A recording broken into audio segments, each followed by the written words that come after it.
Summa Teológica, parte segundo AE. Cuestión 2. Sobre el acto interior de la fe. Corresponde a continuación tratar del acto de la fe.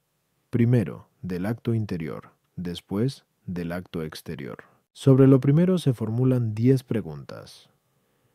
¿Es creer acto interior de la fe? ¿De cuántos modos se expresa? ¿Es necesario para la salvación creer algo sobre la razón natural?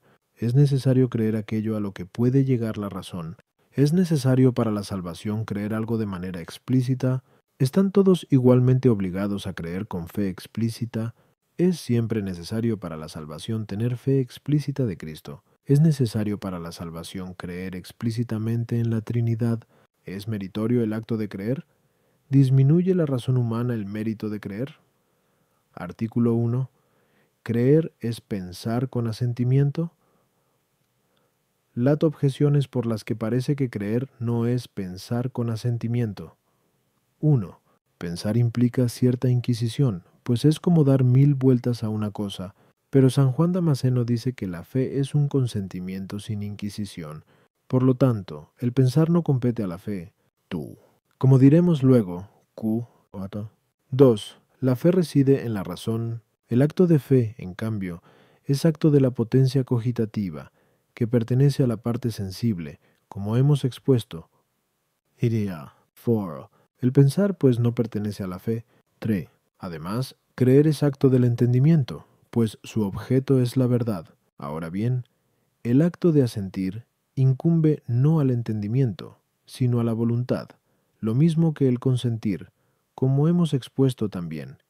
Quota poniacos 1 a 4, 1 ducu, 15 a 1. Por lo tanto, creer no es pensar con asentimiento. Contra esto está el hecho de que así lo define San Agustín. Respondo. Pensar puede entenderse en 3 sentidos. Primero, de manera general, significando cualquier aplicación del entendimiento a una cosa. Así lo entiende San Agustín en 15 de Trin. Cuando escribe, llamo inteligencia a la potencia por la que deliberando entendemos. Otro, más propio, significando la aplicación del entendimiento que conlleva cierta búsqueda antes de llegar a la perfecta inteligencia por la certeza de la visión. En este sentido lo toma San Agustín al afirmar en 15 de Trin que el Hijo de Dios no se llama pensamiento de Dios, sino verbo de Dios. En efecto, nuestro verbo surge solamente cuando el pensamiento llega a saber y es informado por las cosas que conoce. Por eso el verbo de Dios debe entenderse sin la cogitación, pues en él no hay nada en proceso de formación y que pueda ser informal. Según eso, pensar se llama propiamente el movimiento de la mente que delibera cuando todavía no ha llegado a la perfección por la visión plena de la verdad, pero ese movimiento de la mente cuando piensa puede versar, bien sobre las intenciones universales, en cuyo caso pertenece a la parte intelectiva, bien sobre representaciones particulares, lo cual pertenece a la parte sensitiva. De ahí que, en un segundo sentido, pensar es acto de la inteligencia que indaga, y en otro tercer sentido, es acto de la facultad cogitativa. Por lo tanto, si el acto de pensar se toma en la acepción común, o sea, en el primer sentido, la frase pensar con asentimiento no expresa toda la esencia de lo que es el acto de creer, ya que, en ese sentido, quien considera las cosas que conoce o entiende, también piensa asintiendo. Tomándolo, en cambio, en el segundo sentido, se expresa toda la esencia del acto de creer. En efecto, de los actos de la inteligencia, algunos incluyen asentimiento firme sin tal cogitación, pues esa consideración está ya hecha. Otros actos del entendimiento, en cambio, tienen cogitación, aunque informe, sin asentimiento firme, sea que no se inclinen a ninguna de las partes, como es el caso de quien duda, sea que se inclinen a una parte más que a otra, inducidos por ligeros indicios, y es el caso de quien sospecha, sea, finalmente, porque se inclinan hacia una parte, pero con temor de que la contraria sea verdadera, y estamos con ello en la opinión. El acto de fe entraña adhesión firme a una sola parte, y en esto conviene el que cree, el que conoce y el que entiende.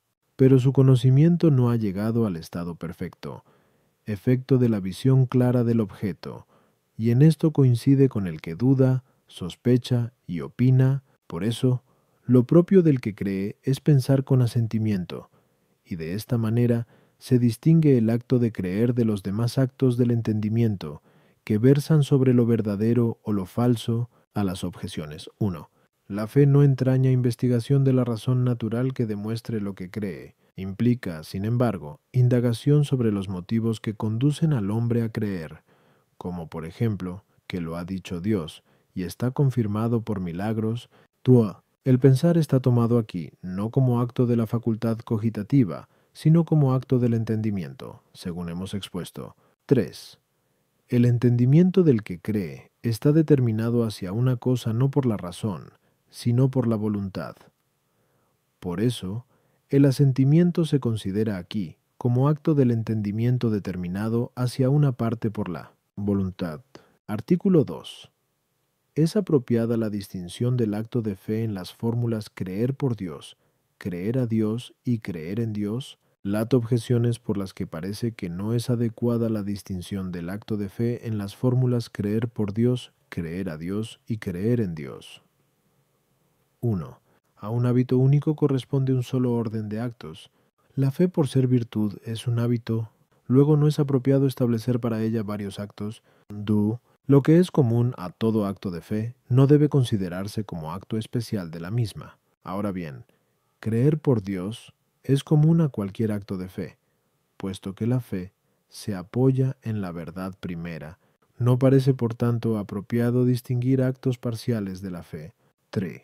Además, no puede considerarse como acto de fe lo que conviene también a los infieles. Pues bien, corresponde también a estos creer que existe Dios, por lo tanto, no debe ser considerado entre los actos de fe. Finalmente, la moción hacia un fin corresponde a la voluntad, cuyo objeto es el bien y el fin, mas el creer no es acto de la voluntad, sino del entendimiento.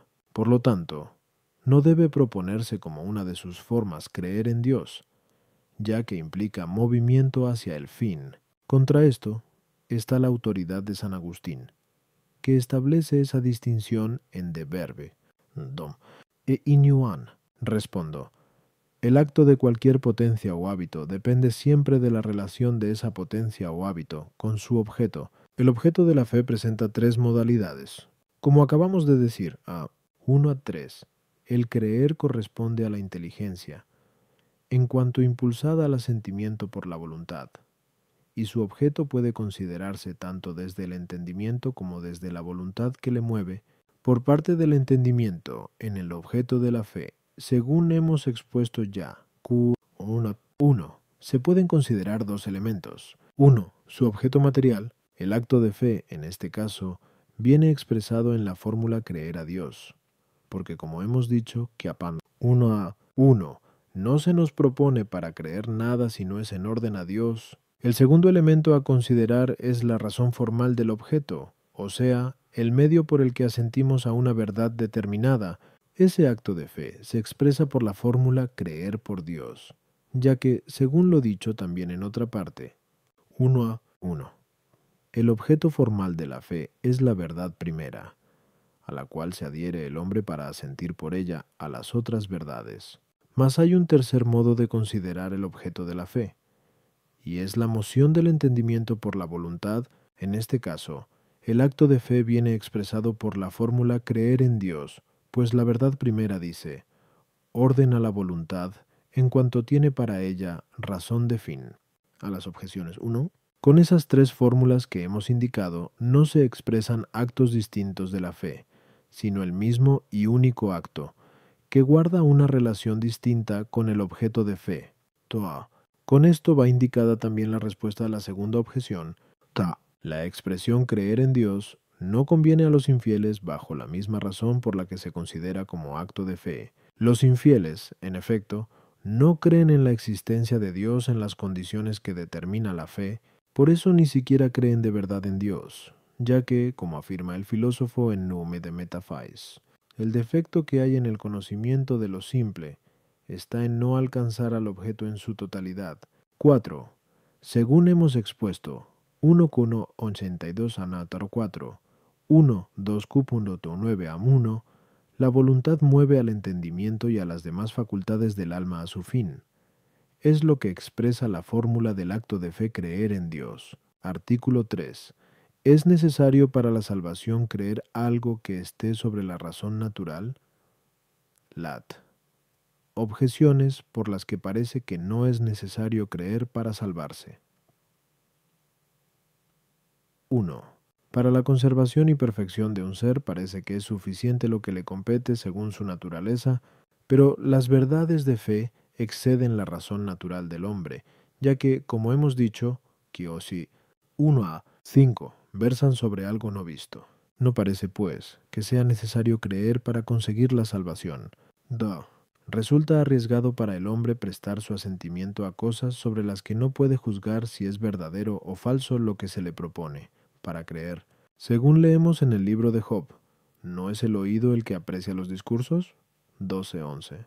Pero ese juicio no lo puede emitir el hombre sobre lo que es objeto de fe, pues no lo puede reducir a los primeros principios con los que juzga todas las cosas. Resulta, pues, arriesgado prestar asentimiento de fe a esas cosas. En consecuencia, no es necesario creer para salvarse.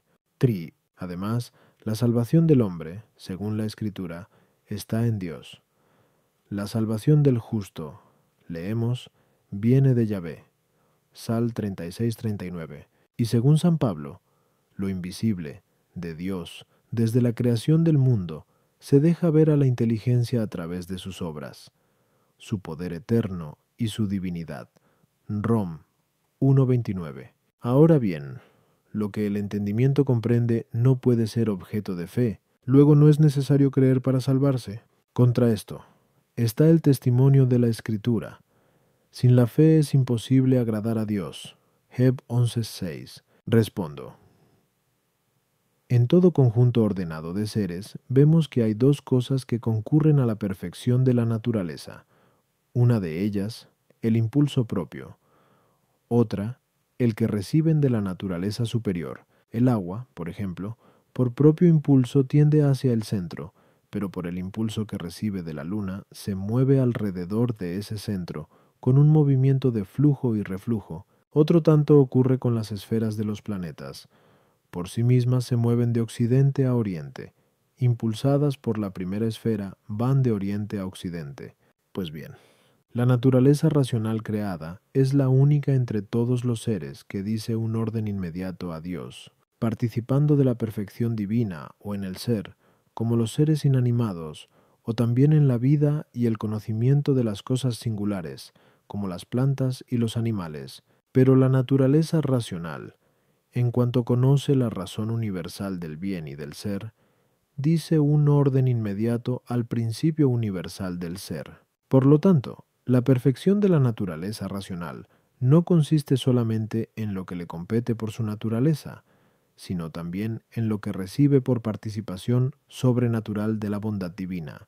Por eso hemos dicho en otro lugar, 1 Cup 12 un 1 Dukyu 3:8, que la bienaventuranza última del hombre consiste en la visión sobrenatural de Dios, pero esa visión sobrenatural no puede conseguirla el hombre si no es tornándose en discípulo que aprende de Dios, su doctor, a tenor de la expresión de San Juan.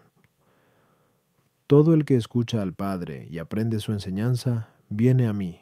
JTN 6:45. Sin embargo, el hombre no se hace partícipe de esa enseñanza de repente, sino de una manera progresiva, según el modo de su naturaleza. De ahí que la fe es necesaria en todo el que aprende, para así llegar a la perfección de la ciencia, como lo atestigua el filósofo. Es necesario que el discípulo crea, en conclusión, para que el hombre esté en condiciones de llegar a la visión perfecta de la bienaventuranza, debe creer en Dios como el discípulo en el maestro que le enseña. A las objeciones. 1. Dado que la naturaleza del hombre depende de la naturaleza superior, no es suficiente el conocimiento natural, sino que es necesario un conocimiento sobrenatural. Como queda dicho, Túa. El hombre asiente a los principios por la luz natural de su entendimiento. Del mismo modo, el virtuoso posee, por el hábito de la virtud, un juicio recto de cuanto se relaciona con esa virtud.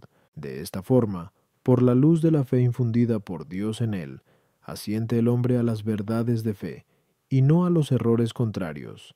Por eso ninguna condenación pesa ya sobre los que están en Cristo Jesús.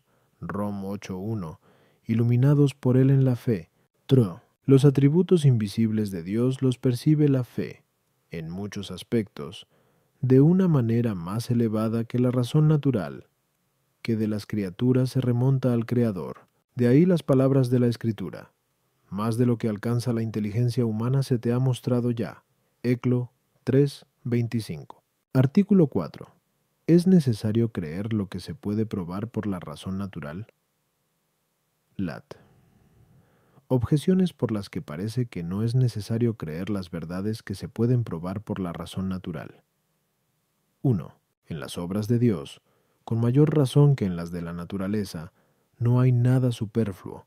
Pues bien, cuando se puede hacer una cosa por un solo medio, resulta superfluo hacerlo por dos. Sería, pues, superfluo recibir por medio de la fe lo que se puede conocer por la razón natural. 2. Es necesario creer lo que constituye el contenido de la fe, pero de un mismo objeto no se da, como se dijo antes. Q. 1:5 Ciencia y fe. Ahora bien, como la ciencia tiene por objeto todo aquello que se puede conocer por la razón natural, parece que no sea necesario creer lo que se puede probar por la razón natural. True. Además, los objetos de ciencia parecen convenir en la misma razón formal de inteligibles. Pues bien, si algunos de esos objetos fueran propuestos al hombre como cosas que debiera creer, por la misma razón sería necesario creer todas las cosas que pertenecen a la ciencia. Como esto resulta falso, síguese que no es necesario creer las cosas que se pueden conocer por la razón natural. Contra esto está el hecho de que es necesario creer que Dios es único e incorpóreo, cosas que pueden probar los filósofos por la razón natural. Respondo, al hombre le es necesario aceptar por la fe no sólo lo que rebasa la razón natural, sino también cosas que podemos conocer por ella, y esto por tres motivos. El primero, para llegar con mayor rapidez al conocimiento de la verdad divina. La ciencia, es verdad, puede probar que existe Dios y otras cosas que se refieren a Él, pero es el último objeto a cuyo conocimiento llega el hombre por presuponer otras muchas ciencias. A ese conocimiento de Dios llegaría el hombre solo después de un largo periodo de su vida. En segundo lugar, para que el conocimiento de Dios llegue a más personas. Muchos, en efecto, no pueden progresar en el estudio de la ciencia, y eso por distintos motivos, como pueden ser cortedad, ocupaciones y necesidades de la vida, o indolencia en aprender. Esos tales quedarían del todo frustrados si las cosas de Dios no les fueran propuestas por medio de la fe. Por último, por la certeza, la razón humana es, en verdad, muy deficiente en las cosas divinas. Muestra de ello es el hecho de que los filósofos, investigando con la razón en las verdades humanas, incurrieron en muchos errores, y en muchos aspectos expresaron pareceres contradictorios. En consecuencia, para que tuvieran los hombres un conocimiento cierto y seguro de Dios, fue muy conveniente que les llegaran las verdades divinas a través de la fe, como verdades dichas por Dios, que no puede mentir. A las objeciones 1. La investigación de la razón natural no le es suficiente al género humano para conocer las cosas divinas, incluso aquellas que la razón por sí sola puede descubrir. ¿No es pues superfluo creer en ellas? Toy. La ciencia y la fe no están en el mismo plano en un mismo sujeto. Lo que es sabido por uno, sujeto, puede ser creído por otro, como ya hemos dicho. K. 1 up 5. 3. Aunque todo lo que puede ser objeto de ciencia coincida en la razón formal de la ciencia, no es, sin embargo, cierto que por ello pueda orientar hacia la bienaventuranza. Por eso, no todas las cosas de la ciencia se pueden proponer con el mismo título como cosas que sea necesario creer. Artículo 5. ¿Está obligado el hombre a creer algo de manera explícita? Lat. Objeciones por las que no parece que esté obligado el hombre a creer algo de manera explícita. 1. Nadie está obligado a aquello que no está bajo su poder. Pues bien, no está en poder del hombre creer explícitamente una cosa, según el testimonio de San Pablo, Rom 10, 14, 15. ¿Cómo invocarán a aquel en quien no han creído, ¿Y cómo creerán en aquel a quien no han oído?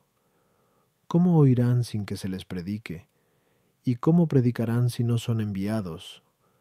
No está, pues, el hombre obligado a creer algo de manera explícita. Tú, el hombre está orientado hacia Dios por la caridad tanto como por la fe. Pues bien, el hombre no está obligado a observar los preceptos de la caridad, sino que es suficiente que esté solamente en disposición de ánimo. Esto es evidente, por ejemplo, en el precepto del Señor ofrecido por San Mateo.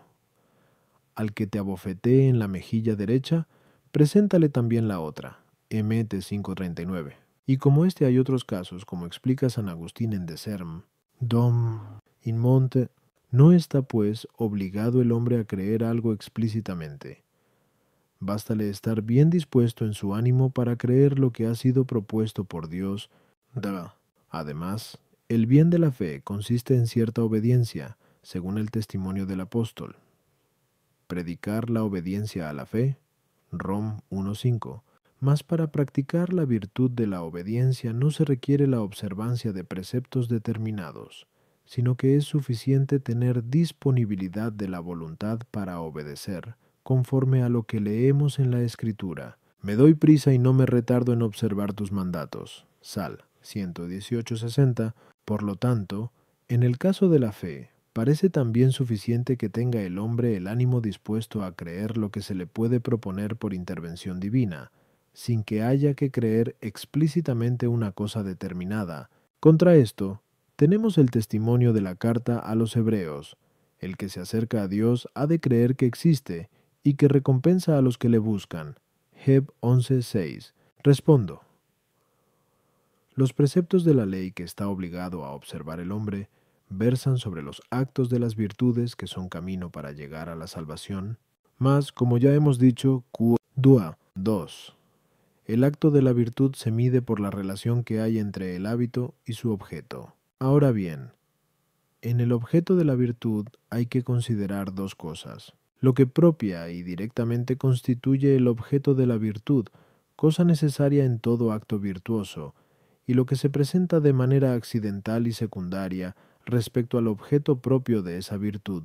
Así, en la fortaleza, el objeto propio y principal de la misma es resistir los peligros de muerte y acometer al enemigo, incluso con peligro de la propia vida, en defensa del bien común. Es, sin embargo, accidental respecto a su objeto el hecho de armarse, pelear con la espada en la guerra justa o hacer cualquier otra cosa de la misma índole.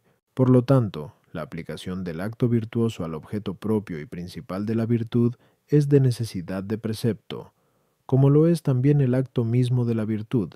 En cambio, la aplicación del acto virtuoso a lo que es accidental y secundario respecto al objeto propio no cae bajo el rigor del precepto, sino a tenor de las circunstancias de lugar y tiempo. Se debe, pues, decir que el objeto propio de la fe es aquello que hace al hombre bienaventurado como queda expuesto. Kt 1, 6 ad 1. Le pertenece, en cambio, accidental y secundariamente, todo aquello que está en la Escritura y que es de tradición divina. Por ejemplo, que Abraham tuvo 2 hijos, que David fue hijo de Isaí y cosas por el estilo. Por consiguiente, respecto a las verdades primeras de la fe, que son los artículos, está obligado el hombre a creerlas explícitamente. En cuanto a las otras verdades de fe, está obligado a creerlas no de manera explícita, sino implícita o en disposición de ánimo. En cuanto que está preparado a creer cuanto contiene la Sagrada Escritura, en todo caso, solamente está obligado a creerlas de manera explícita cuando le conste que está contenido en la doctrina de la fe. A las objeciones. 1. Si se habla de que el hombre puede algunas cosas sin el auxilio de la gracia, está obligado a muchas cosas que no puede realizar sin la ayuda de la gracia reparadora, por ejemplo, a amar a Dios y al prójimo, e igualmente a creer los artículos de la fe, pero todo ello puede hacerlo con el auxilio de la gracia. Este auxilio de la gracia, a cuantos se les da divinamente, se les da por misericordia, pero a quienes se les niega por justicia, en castigo de algún pecado anterior, por lo menos del pecado original, como afirma San Agustín en De Corrept et Gratia. El hombre está obligado a amar determinadamente a los seres amables que son objeto propio y sustancial de la caridad, es decir, Dios y el hombre, pero la objeción está planteada respecto de los preceptos de la caridad, que están relacionados con su objeto como por vía de consecuencia. 3. La virtud de la obediencia reside propiamente en la voluntad. Por eso, para el acto de obediencia es suficiente la prontitud de la voluntad respecto a quien manda, esto es su objeto propio, mas tal o cual precepto particular tiene una relación accidental y secundaria con el objeto propio y directo de la obediencia. Artículo 6. ¿Están todos igualmente obligados a creer con fe explícita? Lat. Objeciones, por las que parece que todos están igualmente obligados a tener fe explícita. 1. Todos están obligados a lo que es necesario para la salvación, como se ve a propósito de los preceptos de la caridad, pero como acabamos de decir, 5. Es necesario para la salvación la explicitación de lo que debemos creer. Todos, pues, están igualmente obligados a la fe explícita.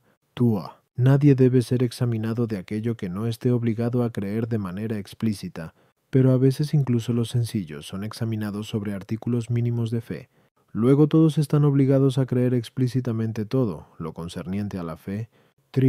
Además, si los menores no estuvieran obligados a tener fe explícita, sino solo implícita, deberían tener fe implícita en la fe de los mayores. Mas esto parece que entraña un peligro, ya que podría suceder que los mayores incurrieran en el error. Parece, por lo tanto, que también los menores deben tener fe explícita. En consecuencia, todos están igualmente obligados a creer explícitamente. Contra esto, leemos en la Escritura: tus bueyes estaban arando y las asnas pastando cerca de ellos. Job 1:14. Eso, en expresión de San Gregorio, en Segunda Moral, y quiere decir que los menores, simbolizados por las asnas, deben adherirse en materia de fe a los mayores, simbolizados por los bueyes. Respondo: la explicitación de lo que se debe creer se hace por revelación divina. Las realidades, en efecto, de la fe rebasan la razón natural, y como enseña Dionisio en De Cael, y la revelación sigue cierto orden, llegando a los inferiores por medio de los superiores, al hombre por medio de los ángeles, a los ángeles inferiores por medio de los superiores. Por una razón semejante, la explicitación de la fe, en el caso del hombre, debe llegar a los inferiores por medio de los superiores. Por ese motivo, igual que los ángeles superiores, que iluminan a los inferiores, tienen un conocimiento de las cosas divinas mayor que los inferiores, como afirma también Dionisio en De Cael. Mas y también los hombres superiores, a quienes incumbe enseñar a otros, están obligados a tener un conocimiento de las cosas que hay que creer, y, por lo mismo, deben creerlas también de forma más explícita. A las objeciones, 1. El desarrollo explícito de lo que se debe creer no es igualmente necesario a todos para salvarse. De hecho, quienes tienen la tarea de instruir a los demás están obligados a creer explícitamente más cosas que los otros. Los simples fieles no deben sufrir examen en detalles de la fe, a no ser que haya sospecha de haber sido pervertidos por los herejes, que acostumbran a corromper la fe de los sencillos con cuestiones sutiles. Pero si se ve que no se adhieren de manera pertinaz a la herejía, y yerran debido a su ignorancia, no se les debe imputar.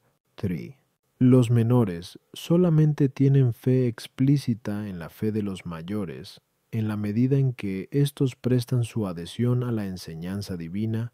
Por eso dice el apóstol: os ruego que seáis mis imitadores como yo lo soy de Cristo. 1 Cor 4:16. De ahí que la regla de fe sea no el conocimiento humano, sino la verdad divina, y si alguno de los mayores se aleja de la verdad divina, esto no incide en la fe de los menores que creen en la buena fe de los mayores, a no ser que presten pertinaz adhesión a errores particulares de aquellos contra la fe de la Iglesia universal. Fe que no puede fallar, pues el Señor dijo: He rogado por ti, Pedro, para que tu fe no desfallezca. Lac 22:32. Artículo 7. ¿Es a todos necesario para salvarse creer explícitamente el misterio de Cristo? Las objeciones por las que parece que no es a todos necesario creer explícitamente el misterio de Cristo para salvarse. 1. El hombre no está obligado a creer de manera explícita lo que los ángeles ignoran. En efecto, la explicación de la fe se hace por revelación divina y llega a los hombres mediante los ángeles, como ya hemos dicho. AO 6, 1. Ahora bien, los mismos ángeles ignoraron el misterio de la encarnación y, según expone Dionisio en Decael, y preguntaban en el Salmo, ¿quién es ese Rey de la Gloria? Sal 23:8. 10. Y en Isaías, ¿quién es ese que viene de Edom? Y 63:1. Luego los hombres no estaban obligados a creer explícitamente el misterio de la encarnación. Es incuestionable que Juan el Bautista entra en la categoría de los mayores, y es de los más cercanos a Cristo, ya que de él dice el Señor, no ha surgido entre los nacidos de mujer uno mayor que Juan el Bautista. Meteto 11:11. Ahora bien, no parece que Juan el Bautista conociera explícitamente el misterio de Cristo, ya que le dirigió esta pregunta, ¿eres tú el que ha de venir o debemos esperar a otro? Mete 11:3. Por lo tanto, ni siquiera los mayores estaban obligados a tener fe explícita de Cristo. 3. Además, muchos gentiles obtuvieron la salvación por ministerio de los ángeles, como escribe Dionisio en Decael. Sin embargo, los gentiles, según parece, no tuvieron fe en Cristo ni explícita ni implícita, ya que no les fue hecha ninguna revelación. Parece, pues, que no ha sido necesario para todos la fe explícita en el misterio de Cristo. Contra esto están las palabras de San Agustín, que afirma en De Corrept, grata, es fe recta aquella por la que creemos que ningún hombre, grande o pequeño, es liberado de la infección de la muerte y de la esclavitud del pecado, si no es por el único mediador entre Dios y los hombres, Jesucristo. Respondo, según hemos expuesto, hace 6:1, pertenece al objeto propio y principal de la fe, aquello por lo que consigue el hombre la bienaventuranza. Ahora bien, el camino por el que llega el hombre a la bienaventuranza es el misterio de la encarnación y pasión de Cristo, según este testimonio. No hay en el cielo otro nombre dado a los hombres por el que nosotros debamos salvarnos. Act 4:12. Luego en todo tiempo fue necesario que el misterio de la encarnación de Cristo fuera de alguna manera conocido por todos los hombres. Pero esta fe ha revestido modalidades distintas según la diversidad de tiempo y de personas. Antes del pecado tuvo el hombre fe explícita en la encarnación de Cristo en cuanto que iba ordenada a la consumación de la gloria, mas no en cuanto ordenada a la liberación del pecado por la pasión y la resurrección, pues el hombre no podía conocer con antelación su futura caída en el pecado. Parece, sin embargo, que tuvo presciencia de la encarnación de Cristo por las palabras que dijo, por eso dejará el hombre a su padre y a su madre, y se adherirá a su mujer, y vendrán a ser los dos una sola carne. Gen 2:24. Palabras que comenta el apóstol. Gran misterio es este. Lo digo respecto a Cristo y a la Iglesia. F 5:32. Y no es creíble que este misterio fuera ignorado por el primer hombre, pero después del pecado fue creído explícitamente el misterio de Cristo, no solo en cuanto a la encarnación, sino también en cuanto a la pasión y a la resurrección, por las cuales es liberado el género humano del pecado y de la muerte. De otra suerte no se hubiera podido prefigurar la pasión de Cristo en ciertos sacrificios, tanto antes como bajo la ley. Estos sacrificios tenían ciertamente un significado conocido explícitamente por los mayores. Los menores, en cambio, conocían algo bajo el velo de tales sacrificios, creyendo que habían sido dispuestos divinamente en orden a Cristo que había de venir. Y así, como ya hemos expuesto, Kirs 1:7, las cosas que se refieren al misterio de Cristo las conocieron de una manera tanto más clara cuanto más cercanos estuvieron a Cristo, más en el tiempo de la gracia revelada. Mayores y menores están obligados a tener fe explícita en los misterios de Cristo, sobre todo en cuanto que son celebrados solemnemente en la Iglesia y se proponen en público, como son los artículos de la Encarnación de que hablamos en otro lugar. Quitósose una 8. En cuanto a otras consideraciones sutiles sobre artículos de la fe, hay quienes están obligados a creer de manera más o menos explícita, según el estado y oficio de cada cual, a las objeciones. 1. Los ángeles no ignoraron el misterio de Dios, según enseña San Agustín en Migne Super Genesim Lit. Algunos aspectos de ese misterio los conocieron, sin embargo, con mayor perfección por revelación de Cristo. Popo 2. Juan el Bautista no preguntó por el advenimiento de Cristo en la carne como si lo ignorara, pues lo había confesado él expresamente diciendo: Yo lo he visto y doy testimonio de que éste es el elegido de Dios. Jonanicó 1:34. Por eso, no pregunta: ¿eres tú el que ha venido? Sino: ¿eres tú el que ha de venir? Inquiriendo sobre algo futuro, no sobre algo pasado. De igual modo, tampoco se ha de creer que ignorara que vendría para sufrir, ya que había dicho: He aquí el Cordero de Dios que quita el pecado del mundo. Pietoso 29. Anunciando así su inmolación futura, ya vaticinada antes por los profetas, como se ve, sobre todo, en Isaías. Is 53. Se puede, pues, decir con San Gregorio que Juan el Bautista inquiría porque ignoraba si habría de descender personalmente a los infiernos, pero sabía que el efecto de su pasión llegaría incluso a cuantos se hallaban en el limbo, según las palabras de Zacarías. En cuanto a ti, por la sangre de la alianza, yo soltaré a tus cautivos de la fosa en que no hay agua.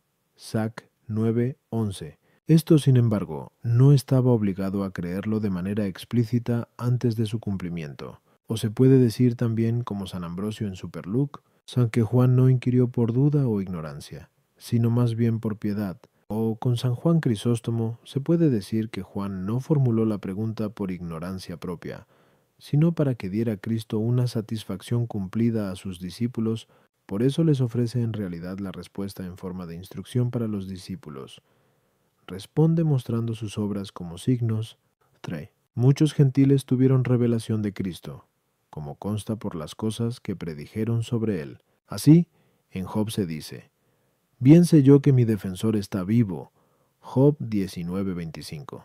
Asimismo, la Sibila, según el testimonio de San Agustín, predijo algo sobre Cristo. La historia de los romanos nos refiere también que, en tiempo de Constantino Augusto y de Irene, su madre, se encontró un sepulcro sobre el que yacía un hombre, que tenía en el pecho una lámina de oro con esta inscripción: Cristo nacerá de una virgen y creo en él, oh sol.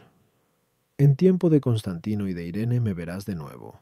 Si ha habido quienes se hayan salvado sin recibir ninguna revelación, no lo han sido sin la fe en el mediador, pues aunque no tuvieran fe explícita, la tuvieron implícita en la divina providencia, creyendo que Dios es liberador de los hombres según su beneplácito y conforme.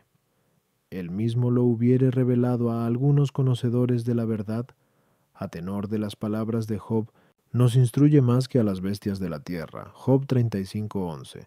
Artículo 8. ¿Es necesario para salvarse creer explícitamente en la Trinidad? Lat.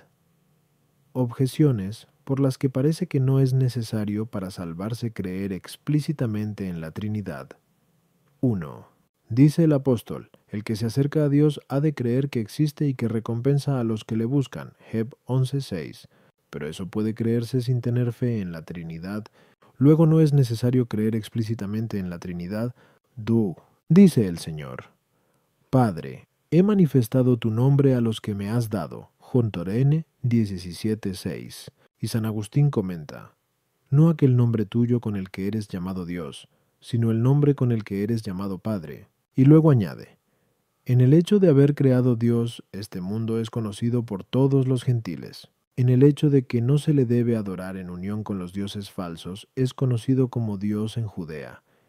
En el hecho, en cambio, de ser Padre de este Cristo, que quita el pecado del mundo, les he manifestado ahora este nombre, antes oculto. Luego, antes de la venida de Cristo era desconocido el que hubiera en el seno de la deidad paternidad y filiación.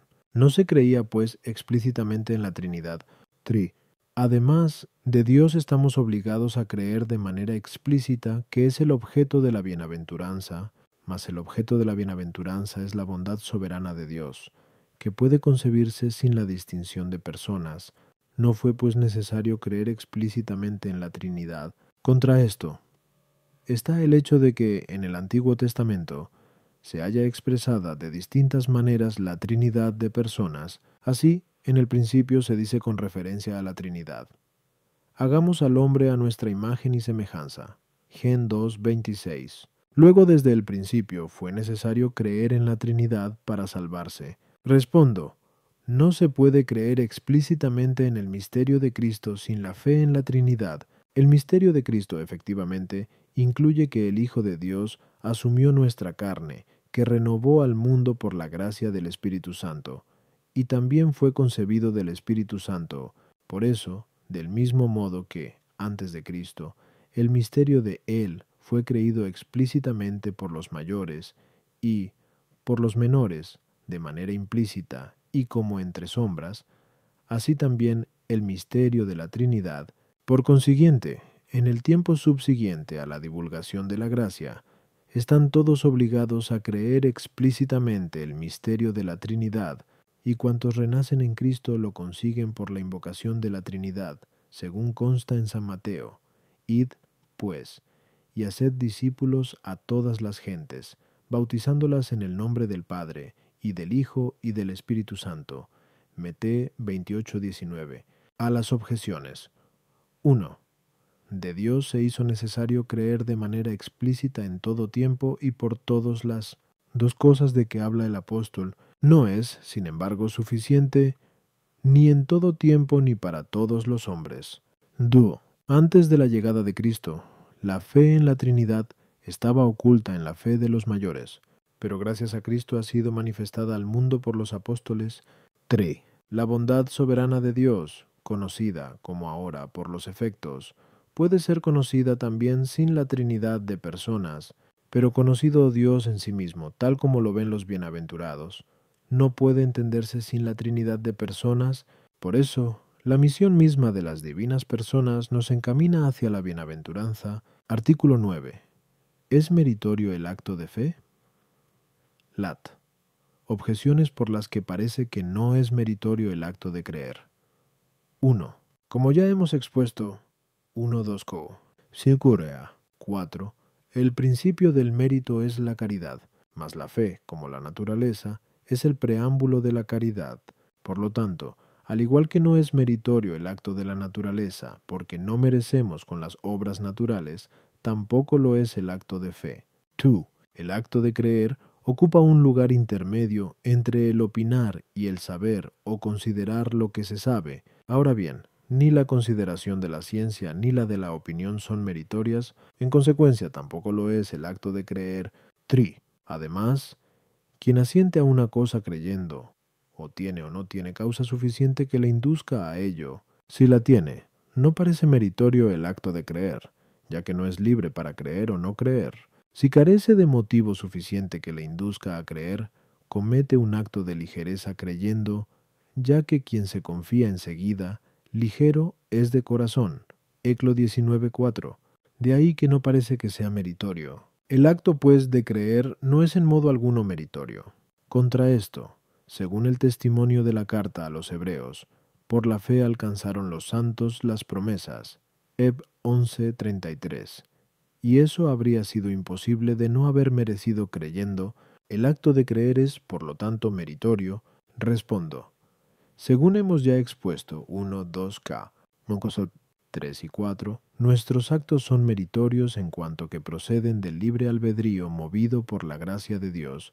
De ahí que todo acto humano, si está bajo el libre albedrío y es referido a Dios, puede ser meritorio. Ahora bien, el de la fe es un acto del entendimiento que asiente a la verdad divina bajo el imperio de la voluntad movida por la gracia de Dios.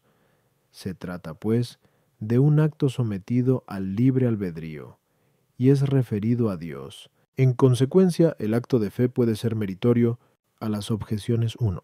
La naturaleza se compara con la caridad, principio del mérito, como la materia con la forma.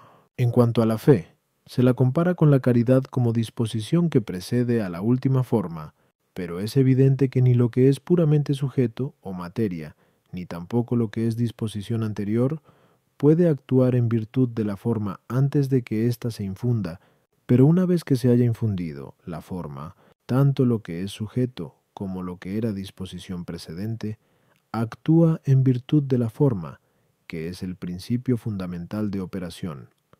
Lo mismo que el calor del fuego actúa en virtud de su forma sustancial.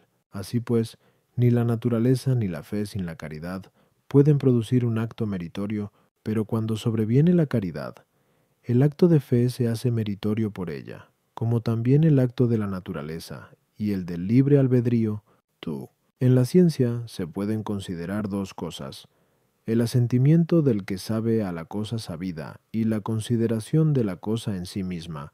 Pero el asentimiento de la ciencia no está sometido al libre albedrío. El sabio, efectivamente, se ve obligado a asentir por la fuerza de la demostración. Por eso no es meritorio el asentimiento de ciencia. Sí está, en cambio, sometida al libre albedrío la consideración actual de la cosa conocida, ya que el hombre puede o no considerarla. Por eso, la consideración científica puede ser meritoria referida a la caridad, es decir, al honor de Dios y utilidad del prójimo. En la fe, en cambio, ambas cosas caen bajo el libre albedrío, y por eso su acto puede ser meritorio en cuanto a las dos. En el caso de la opinión, esta no entraña asentimiento firme, ya que se trata de algo débil e inseguro, como escribe el filósofo en I. Poster, y no parece que proceda de una voluntad perfecta. Por eso su asentimiento no parece que tenga mucha razón de mérito. Puede, sin embargo, ser meritoria por la consideración actual. El que cree tiene motivo suficiente para creer. Es, en efecto, inducido por la autoridad de la doctrina divina confirmada por los milagros. Y lo que es más, por la inspiración interior de Dios que invita a creer. No cree pues a la ligera. No tiene, sin embargo, razones suficientes para saber, y por eso no desaparece la razón de mérito. Artículo 10. Disminuyen el mérito de la fe las razones aducidas en favor de las verdades de fe. Lat. Objeciones por las que parece que las razones aducidas en favor de las verdades de fe disminuyen su mérito. 1. Afirma San Gregorio en una homilía que no tiene mérito la fe si la razón humana aduce pruebas demostrativas. Por lo tanto, si la razón humana, que presenta suficientes pruebas demostrativas, excluye del todo el mérito de la fe, parece que cualquier tipo de razón humana aducida en favor de las cosas de fe disminuye su mérito. Cuanto disminuye la virtud, disminuye el mérito, ya que, como afirma también el filósofo en E-Ethic, la felicidad es el premio de la virtud. Pues bien, parece que la razón humana disminuye el valor virtuoso de la fe, ya que es esencial a la misma versar sobre cosas no evidentes, como en otro lugar. K. 4 y 5. Expusimos, y cuantas más razones se aducen para creer una cosa, tanto menos inevidente se nos hace. Por lo tanto, la razón humana aducida en favor de las verdades de fe disminuye su mérito. 3. Además, efectos contrarios tienen causas contrarias. Ahora bien, lo que se induce contra la fe aumenta su mérito, como, por ejemplo, la persecución que coacciona a abandonarla o la razón que persuade a lo mismo. En consecuencia, disminuye el mérito de la fe, la razón que viene en su ayuda. Contra esto están las palabras de San Pedro: Estad prestos a dar respuesta a todo el que os pida razón de vuestra fe y esperanza. Prínape 3:15. Y no exhortaría a esto si por ello disminuyera el mérito de la fe. En consecuencia, la razón no disminuye el mérito de la fe. Respondo, según lo expuesto en otra parte. A. 9. El acto de fe es meritorio por estar sometido a la voluntad, no solo en cuanto al ejercicio, sino también en su asentimiento. Ahora bien, la razón humana que se introduce en las cosas de la fe puede relacionarse con la voluntad del creyente de dos maneras. La primera, antecedente, es el caso de quien o no tiene en absoluto voluntad o no la tiene dispuesta a creer si no es inducida por razones humanas. En este caso, la razón disminuye el mérito de la fe, de modo semejante a lo que hemos afirmado en otro lugar. 1, 2Q. 3 ad 1Q. De 6 ad 2. Respecto a la pasión. Cuando ésta precede a la elección en las virtudes morales, disminuye el valor del acto virtuoso. Efectivamente, así como el hombre debe ejercer los actos de las virtudes morales por dictamen de la razón y no por la pasión, debe también creer las verdades de fe no por la razón humana, sino por la autoridad divina. En segundo lugar, la razón humana puede relacionarse con la voluntad del creyente de un modo consiguiente. Cierto, cuando el hombre tiene una voluntad dispuesta a creer, ama la verdad creída, piensa en ella con seriedad y acepta toda clase de razones que pueda encontrar. En este aspecto, la razón humana no excluye el mérito de la fe, sino que por el contrario, es signo de mayor mérito. Como en las virtudes morales, la pasión consiguiente es signo de una voluntad más dispuesta. Como hemos explicado ya, 1.2Q, 24D. Tal es el significado de las palabras dichas por los samaritanos a la mujer, figura de la razón humana.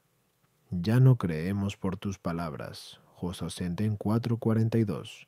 A las objeciones 1. San Gregorio habla del hombre que no tiene voluntad de creer si no es por la razón aducida, mas cuando el hombre tiene voluntad de creer las verdades de fe en virtud únicamente de la autoridad divina, aunque tenga razones demostrativas en favor de alguna de ellas, como es la existencia de Dios, no por eso desaparece ni disminuye el mérito de la fe. Tuvo las razones aducidas para corroborar la autoridad de la fe en manera alguna son demostraciones que puedan llevar al entendimiento humano a una visión inteligible. Nunca dejan de ser inevidentes. Apartan, sin embargo, los impedimentos de la fe, mostrando que no es imposible lo que ella propone. Por eso, tales razones no disminuyen ni el mérito ni el motivo de la fe, mas las razones demostrativas en favor de la fe, aducidas como preámbulos a los artículos, aunque disminuyan la razón de fe, haciendo manifiesta la verdad propuesta, no disminuyen, sin embargo, la razón de caridad, que hace que la voluntad se encontraría dispuesta a creer, aunque no se manifestase. Por eso no decrece la razón de mérito, cuanto contradice a la fe, sea por consideración humana, sea por persecución exterior, en tanto aumenta el mérito de la fe, en cuanto pone de manifiesto una voluntad más dispuesta y firme en la fe. Por eso, el mérito de la fe es mayor en los mártires, porque no abandonaron la fe ante la persecución. Tienen asimismo mayor mérito los sabios, puesto que no abandonan la fe ante las razones aducidas contra ella por los filósofos o por los herejes, mas todo lo que armonice con la fe no siempre disminuye la prontitud de la voluntad para creer. Por eso tampoco disminuye siempre el mérito de la fe.